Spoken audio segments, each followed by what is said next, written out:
Now tuned into the show where you learn the discipline to show up day after day to do the work, the confidence to put yourself out there boldly and authentically, and the mental toughness to continue showing up, doing the work, putting yourself out there even when the success you expected to achieve is yet to be achieved. And on top of all this, you got to use those of personal initiative to go get an energy that moves anyone out there, especially you, to go and make things happen instead of waiting for things to happen. We put all this together in one bundle, one package, one mindset, one method, one philosophy, one show, one book. This masterclass right here that is called Work on Your Game. My name is Dre Baldwin, also known as Dre All Day, and welcome to the show. Today's topic, check your ego at the door. Now, while I've done several episodes of this show actually talking about the concept of ego, masterclass number 1353, prioritizing your success over your ego. Masterclass number 951, how to earn your ego. Number 632, when do you need your ego? I say you need it all the time. And now I'm contradicting myself by telling you to check your ego at the door. I will explain. Masterclass number 286, is your ego out of control? And I'm actually encouraging it to be out of control in that masterclass. You got to listen to them so you understand the context of each one. And also said in masterclass number 271, leaders cannot afford to have fragile egos. So I talked about ego from several different angles here on this show, and guess what? I'm about to do it again. Today is about checking your ego at the door, which I'm sure all of you have heard that saying before. And what it means is take your ego and your personal pride and your sense of self-worth and how great you think you are, and leave it at the front door when you walk into whatever room you're walking into. And there are times that you're going to need to do that. That's what the topic is here today. Now, again, as I've done many episodes where I've advocated for ego, I've also done several episodes where I've talked about sometimes you might need to put your ego aside, put it back in your pocket.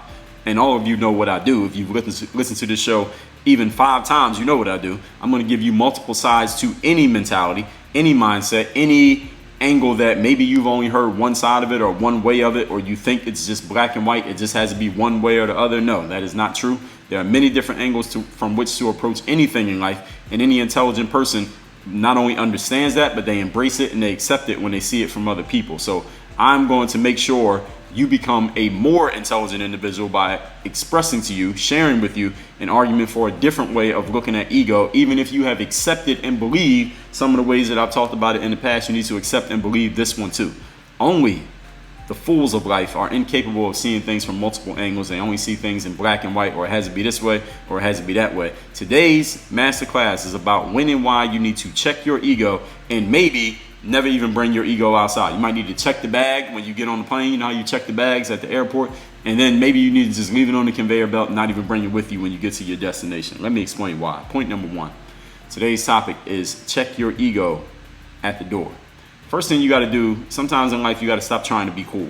Sometimes we get so caught up in trying to be cool and look cool and feel superior to other people in whatever ways, maybe in a subtle way, maybe in a way that we just want everybody to notice us, or whatever it is that we're trying to do, that we cost ourselves opportunities just by trying to be cool, because we just don't want to look like we're trying too hard. We don't want to look like we're putting too much effort in.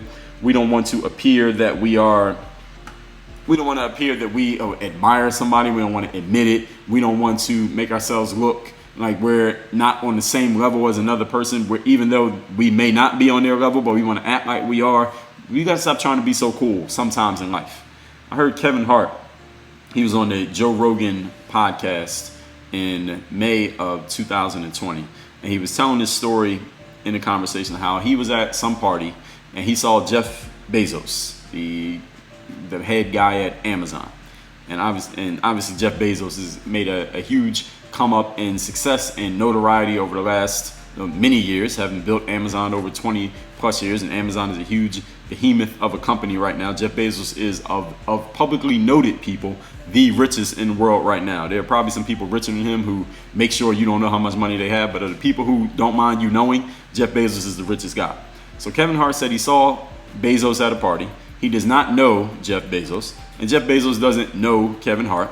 And Kevin, upon seeing Jeff, he said to his friend that he was with, he said, "Yo, I'm about to go over there and holler at Jeff Bezos." He didn't have anything specific that he wanted to say to Jeff Bezos. He didn't want to pitch Jeff Bezos on anything, and that wasn't his goal when he initially meeting him. He just wanted to go over and just have a face-to-face with the guy, say hello, shake his hand, look that man in the eye, and just make sure that Jeff Bezos knew that Kevin Hart, personally, he just wanted to let Jeff know that he admired Jeff Bezos.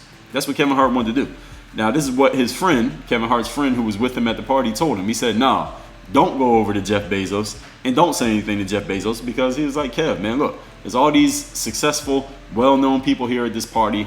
Don't be running around like a fanboy, acting like you're a fan of people. Like, be cool. Act like you've been here before. Act like this is normal to you to see people who are big stars and who are well-known. Don't go over there and be a fan of people. And Kevin, now he's out of the story. He's talking to Joe Rogan here on the podcast, and he says, this is people's problem.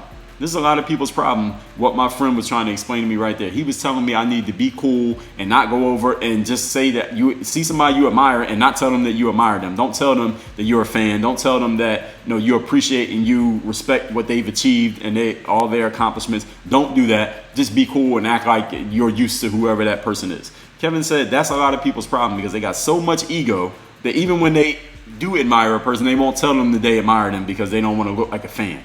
And Kevin said, well, I didn't listen to my friend. And I went over there and I introduced myself to Jeff and told him who I said, hey, I'm Kevin. I just wanted to introduce myself. I really admire what you've done. I admire your accomplishments. And he said, Jeff Bezos said to him, hey, Kevin, nice to meet you. And Kevin said, look, I know that we just met, but I hope that one day we can have a face-to-face and have a real conversation. And Jeff said, yeah, I'm sure we'll be running into each other somewhere, someday along the line. And that was the end of the conversation. And Kevin went his way, Jeff went his way. I'm sure Jeff Bezos has a whole bunch of people coming up to him all the time wanting to get 5 minutes of his time. Kevin didn't ask for it. Kevin just said, I want to introduce myself. I want to tell you that I admire what you've done. And I hope one day we can have another conversation. That's all he wanted to do. These days, now I'm out of the Kevin Hart story. These days, so many of us try so hard to act cool, to look cool, or feel like that we're too cool or too good to show another person admiration or let another person know how we feel about what they've done, because again, everyone's trying to make a show of their own personal importance. I can't tell you all how many times I've had someone write me online, whether that be an email, DM, comment, whatever way somebody can reach me on the internet, and they'll say something like, Dre, hey, I saw you at fill in the blank. It'll be some place that I was at, maybe at the mall, maybe at some event, and somebody will tell me that they saw me. And they'll say, yo, I saw you at such and such. I didn't say anything to you, but I wanted to let you know I'm a fan of your work, or I appreciate your videos and this and that. And they'll be telling me that they saw me, but I'm like, yo, why didn't you say nothing to me? Why don't you come over and say hello? It's not like I got a huge entourage of people. If you see me around people, it may be a couple friends of mine, or maybe my girl is with me, or I'm gonna be by myself. I mean, nobody's gonna block you from getting over to me. I don't have security, at least not as of the date of this recording. Why not come over and say something? Now, some people don't say anything because they're just nervous. They're nervous and they don't know what they would say, or they just are surprised maybe to see somebody they didn't expect to see, so they can't come up with the words, so they say nothing. But many other times it'll be people who just are a little bit too cool to admit, oh yeah, I know who you are, or I've seen your stuff, or I read your book, and they don't come over and want to say anything. I'll tell you another story. There's a guy that I know in my neighborhood. He told me how, actually, let me back up. There's a guy who is pretty famous who lives in my neighborhood. Matter of fact, lives right across the street. I know who he is. I'm not going to say his name because I'm not going to put him out there. But he lives right across the street from me. Pretty famous guy. If you saw him, you would know who he is. You would say, oh, that's such and such, right? And I'm sure everyone in the neighborhood, whoever sees this guy walking around, knows that this guy is this guy, because how he looks on TV or in pictures, he looks just like that in person. So I saw this guy, I remember once, in my neighborhood walking around, and I recognized him. I said, oh, all right, that's such and such. I'm not a fan of the guy, but I know who he is. So I just noted that was him, and I just kept it moving. Now, a guy that I know, he also lives in the neighborhood. He saw this same famous guy. Now, when I'm talking to the guy that I know, he told me a story of how he saw the famous guy. Now, this guy that I know, he actually admires this famous guy for whatever reason. I don't know. I didn't ask him why, but he tells me he admires him. He's the type of guy who will walk up to somebody and let them know, like, yo, I appreciate the fact that you are who you are and you've done what you've done. He actually said that to me when he said, I used to watch you on YouTube, this person that I know. So he said one day he was outside in our neighborhood and he saw this famous guy. And again, this famous guy, every time I've seen him, he's usually by himself. And he walked up to the famous guy. He said, yo, man, this is what the guy that I know said. He said, man, I'm a fan of yours, man. I like your stuff, man. Congratulations on all your success. And the famous guy just looked at him. And he gave him like this little head nod and didn't even say anything back to him. He basically blew him off. And this guy that I know said, man, like he was a really polite guy, this guy who was talking to me. but he was like, man, like this dude just had an attitude. He was just blowing me off. Like I was I was asking for an autograph. I wasn't asking him for anything. I was just giving him props. And he was looking at me like he couldn't believe that somebody would even have the I don't even know what the word is, have the gall to even approach him. And this dude, again, I see this dude walking around by himself all the time. So I don't know why he had that kind of energy. I don't know this guy. I don't know anything about him. I don't follow him online or nothing like that. But it was just interesting to me when he told me that story. And when I was thinking at this point, it made me think of how that guy did that. And the whole point of what I'm talking about here today is checking your ego at the door. Some people are too cool to approach other people, and there are some people who are too cool to be approached. They get approached and they just have this air of, I don't know, what's the word? This air of ego. This is air of pride that they just feel like they can't even accept. They can't even graciously accept being given a congratulations or given props by another person who is obviously letting you know that they're a fan of you. I can never understand that perspective or how somebody could even think that way, but obviously it exists. Point number 2. Today's topic is checking your ego at the door. Point number 2 is a saying that all of you have heard before: pride goeth before a fall. What is the definition of pride? A feeling of deep pleasure or satisfaction derived from one's own achievements. Let me say that definition again. All right, I messed that up. Definition of pride is a feeling of deep pleasure or satisfaction derived from one's own achievements. Now, let's think about that definition right here. Pride, that sounds like a good thing. I mean, I don't have a problem with that definition. I don't have a problem with anybody being proud of themselves or feeling pride for who they are or what they've achieved or what they represent or how other people feel about them. Pride is a good thing. I am not against pride, but you must be careful that you don't have too much pride in yourself or in your abilities or whatever, that you start feeling yourself a little bit too much. Because that feeling of feeling yourself too much, having a little bit too much pride, it slowly builds. It slowly creeps up on you. It's kind of like boiling water. You don't notice it when you're doing it to yourself, that you're feeling yourself a little bit too much. You're starting to have a little bit too much pride, a little bit too much ego. You brought too much ego into the room. You didn't leave enough of it at the door. And before you know it, that pride starts actually hurting you. You become all the way in.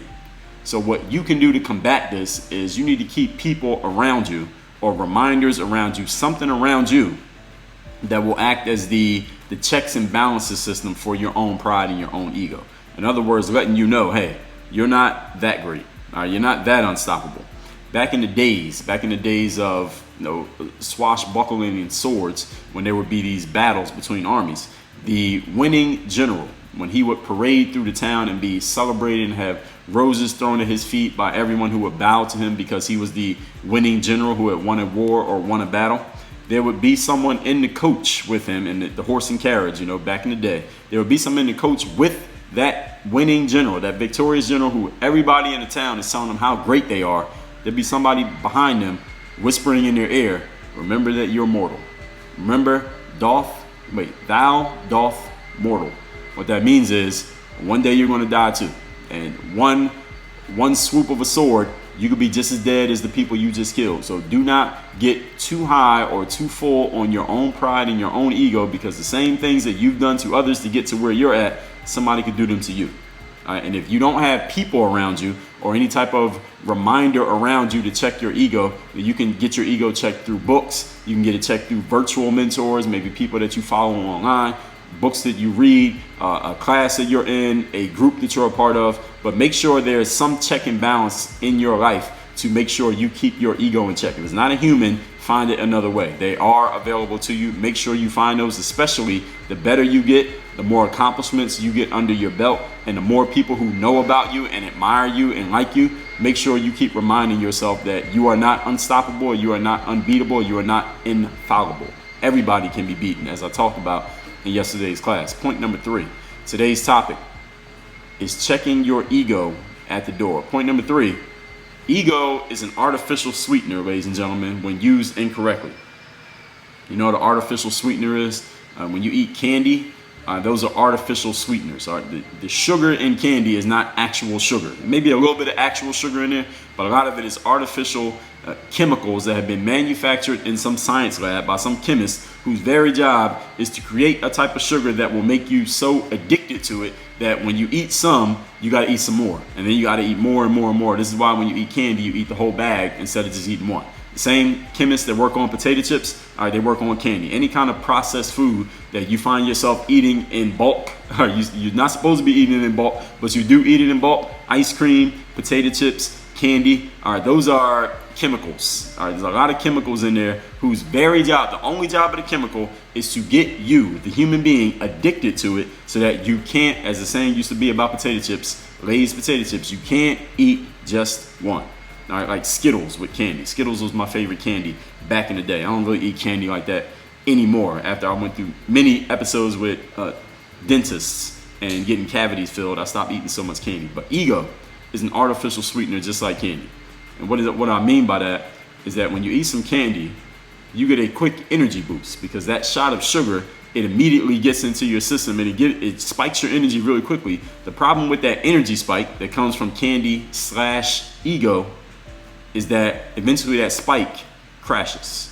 That energy goes away, and that high that you were on because you were feeling yourself through your ego and your pride, eventually it crashes you back down. Like I said in point number 2, pride goeth before the fall. So those Skittles that you eat give you a boost of energy, but eventually that high doesn't stay and you crash back down to the ground because you took an artificial high through your ego. So you got to be very careful with how you use ego. This is why people tell you can eat candy, you can enjoy it, but don't eat it all day. All right? It's not one of the 4 food groups. When you engage your ego in a reaction situation, it will feel great while you're doing it, and even for a little while after, when you're replaying the situation in your mind, like, yeah, this person did this, or this person said this, and I responded this way, and I did that, and you will feel good because you engaged your ego. But in the long run, that egotistical action or egotistical response or reaction does nothing productive for you. It doesn't do anything that actually helps move you forward.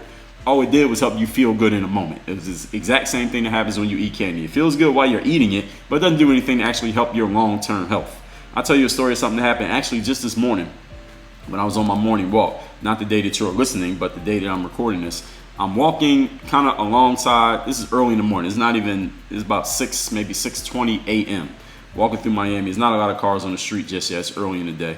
And this guy in a pickup truck is pulling into like the valet circle of a building, a condominium building. And I'm walking right past the entrance of that valet circle. And he sees me and I'm seeing him. And what he should do, if he's a courteous, good driver, is stop, let me walk past, and then he drives in. But he sped up and cut me off, basically driving his pickup truck into the entrance ramp there just so he could get in without having to slow down for me. Now, at the time that he did it, I was actually in the midst of recording and like adding Instagram stories. So some of you who follow my Instagram story and my Snapchat story, you see that I do storying when I'm walking. So, I mean, I wasn't looking where I was going. I could see him, but at the same time, I'm seeing what's on my phone. And I was saying something that was funny to me. So I was in a state of a positive energy state. Now, had I been in a more negative state, or had I not been paying attention to my phone and just noticing exactly what he was doing, I'll admit, I may have reacted egotistically to that situation, and what I would have did is kick the shit out of the side of his car, which would have forced him to respond, and it would have led to a whole other situation. Now, egotistically, that would have felt great. And I'll tell you something. After he drove by, I remember I kind of said something to him like, yo, what the fuck are you doing? And he kind of acted like he didn't see me. And I just kept walking. I didn't react to it because, again, I was feeling positive energy at that moment because I had been talking about something that was making me laugh. So I wasn't in that state to even get into that reactive mode. But I remember as I walked for about 1 to 2 minutes, as I walked past the scene of what had just happened, I kind of felt like I had missed out on an opportunity. That was my ego was talking to me. My ego was telling me, yo, you just let that dude cut you off like that, and you didn't kick the side of his car. You didn't make an issue out of it. You didn't force him to respond back to you. Damn, it was almost like the feeling of you dropped some money on the ground and you realize you dropped it on the ground, but now you know you can't get it back. That's the feeling that I was feeling for about 2 minutes. And it was my ego, 100% my ego was talking to me, telling me that I had just missed out on the opportunity. I just lost some money that I had found on the ground. But Now that happened at about, again, like I said, around 6 something this morning. It's almost 2 o'clock p.m. when I'm recording this right now. So what is that? Almost 8 hours later, I don't feel that energy anymore. I do not feel like I lost anything. I do not feel like I missed out on an opportunity. My ego is no longer talking to me. And this is the exact point that I'm making. My ego would have felt completely served and would have felt excellent during the entire moment had I kicked this dude's car or smashed my hand into his window, which I very well could have did. That's how close he was to me when he drove in front of me like that. It would have felt great for my ego. It would have served my ego perfectly. But as soon as it was over, what did I actually gain? What did I actually get? How did it help me move forward? How would it help me serve you? There are no answers to any of those questions, because the answer is there's nothing to be gained from it. So this is where you got to check your ego. And this is the thing about ego, it's just like eating candy. It will feel good in the moment to eat the candy, but if you don't eat the candy, in the long run, you actually end up doing better. So what are we talking about here? We're talking about discipline. See, the things that you do out of discipline do not feel that great in the moment all the time. Letting that dude drive, let that dude go by and doing nothing didn't feel that great for 1 to 2 minutes. But for the next 10 years, it'll be better that I did nothing than had I done something. Because the best case scenario for my ego out of that situation would have been that guy getting out the car and maybe me whooping his ass for what he did. It would have felt great, but over the next 10 years, how would that actually help me in any way, shape, or form? Probably would not have at all. So this is the thing about discipline, is being able to relent in the moment to get a better long-term outcome. And sometimes the best long-term outcome, especially when we're talking about pride and ego, ladies and gentlemen, is no result, no change, nothing happening. Sometimes it's better to not engage the ego at all than to engage the ego. You gain more by staying neutral, not engaging the ego, than engaging it and going backwards. And there are many times in my life that I'm not going to enumerate here where I have engaged the ego and it didn't help me at all, and might have actually sent me backwards in some ways. But again, you have your own experiences with that. You can think of them yourself right now. Let's recap today's class, which is check your ego at the door. Now, while I've done episodes already advocating for ego, I've laid those out earlier. You know what I always do. I'm going to give you multiple sides of any mindset. So anything where I'm telling you, hey, here's some positives to this, I'm also going to tell you some ways that it could work against you. And it's your job to engage your wisdom and your experience in life when you get it, to know when to use which pieces of information and when to use which angles and approaches to the exact same principles. Point number 1, stop trying to be cool. Kevin Hart said he saw Jeff Bezos at a party and his friend said, don't go approach Jeff Bezos, act cool, act like you're used to seeing people like Jeff Bezos. And Kevin said, no, that's your problem. A lot of people ain't never seen Jeff Bezos. I may never see this dude again. Let me go approach him and say hello to him. Some people are just too cool for that. And there was a guy I know who approached a famous person in our neighborhood, and the famous guy was too cool to even be gracious when somebody came up and was trying to give him props and show him respect. So it works both ways. Sometimes people are just a little bit too cool, a little bit too prideful for their own good. Point number 2, pride goeth before a fall. Definition of pride is a feeling of deep pleasure or satisfaction derived from one's own achievements. Pride is a good thing, but you got to be careful that you don't feel yourself too much, because it can creep up on you slowly if you are not aware. So keep something or people around you who will help you check your ego at all times. Point number 3, ego is an artificial sweetener. It's kind of like eating candy. It gives you a quick energy boost, but that energy goes away and it leaves you with a crash. When you engage your ego in the moment, in a reactive situation, it will feel great when you're engaging it and while you're doing it. Maybe even the moments after will feel great, but in the long run, engaging your ego does nothing productive for you. Work on your game. Dre all day.